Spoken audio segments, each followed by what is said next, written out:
Ejjinja abakozi ba gavumenti omuli abasomesa abasawo n'abaserikale balajjanidde gavumenti okuvaayo ebawa akasiimo kaabwe ak'okukolera ku bizinga akamanyiddwa nga risk allowance. Bayongeddeko ne basaba gavumenti okubafunira amaato ag'omulembe kibayambeko okukakalabya emirimu gyabwe ku bizinga gye bakolera.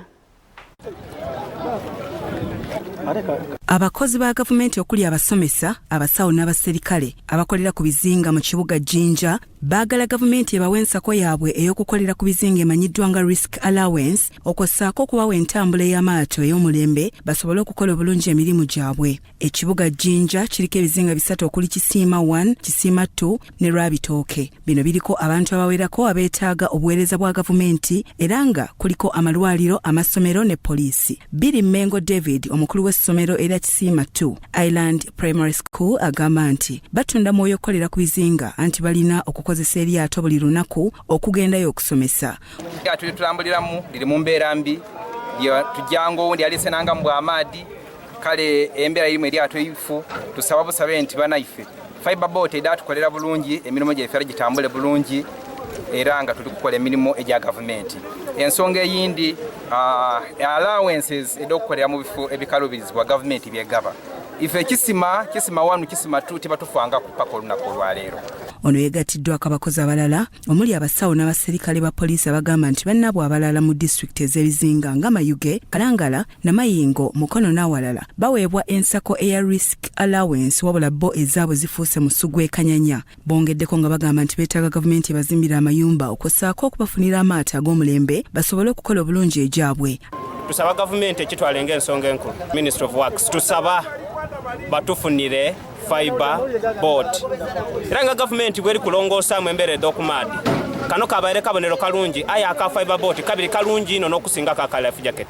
Bizimbe amasomero ebizimbe biri mu mbeera mbi ino abazaire boona benda okuba sensitized abazaire abasinga ab'okumwalo kuno balowooza kuvuba kyonka and they think that is their last resort. Tibenda kusindika abaana kwidda mu kibiina kusoma muyinza okutuuka ng'abaana bagirewa mu kuvuba mwabaawo mwalinda abaana paka lulanaava munanda memale bakole ki bayide mu kibiina. Amyuka atwala ebyenjigiriza mu Jinja Haruna Mlopa agamba nti nga Jinja City balina akasente katono kebawa abasomesa bano wabula obuvunaanyizibwa buli mu ministry okwongera abakozi ba gavumenti ku bizinga ssente.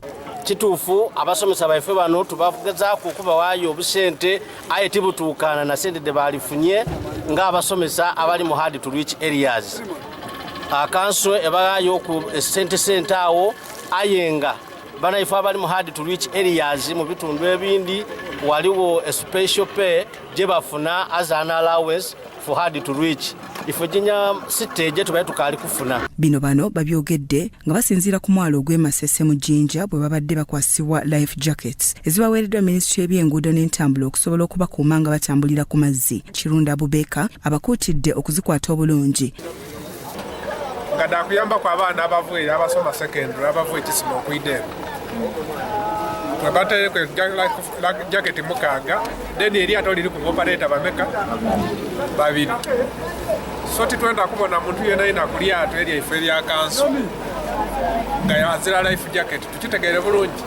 Philip Odere alese jacket zino ku ministry agamba nti zibalirirwamu obukadde bw'ezakuno 10 era asuubira nti gavumenti yakufunira n'abayizi mu bizinga bino abasomera ku lukalu life jackets basobole okwongera okwekuuma nga batambulira ku mazzi. Life jacket so natubadde life jacket zikunonkirizamu obukadde 10 obwa ssente za Uganda bongereko okusobola okuuma obulamu. Era tetukomye kuba life jacket zino mu 2019 abantu abatambulira ku mazzi basaba gavumenti nti life jacket eziri mu katale teziri ku mutindo nga basaba gavumenti erete ku life jacket eziri ku mutindo abantu abala basobola olabirako. Gavumenti kwe kuleeta life jacket zino eziri ku mutindo. Buli life jacket emu ebalirwamu $200. Meya w'ekibuga Jinja Kasolo Peter agumizza abakozi ba gavumenti ku bizibu ebibaluma n'agamba nti okubafunira amaato ag'omulembe n'okubazimbira amayumba byakukolebwako amangu ddala nga bwe kisoboka. Ndikwenda okakasa naddala abasomesa ku bizinga bino ebibiri nti project ed'okuzimba amayumba dodali confirmed era budget eri kutandika omwaka gwa 2021 mu July okuzimba amayumba kujja kubanga kutandika. Bankobye ensonga ya transport eryato lino bambi abantu bano kubatambulira omuntu bwabanga wa mutima muwedere aba yalekera okujja ku mulimo. Be Ivan Lameka Munyura, Salt TV, Omunyo.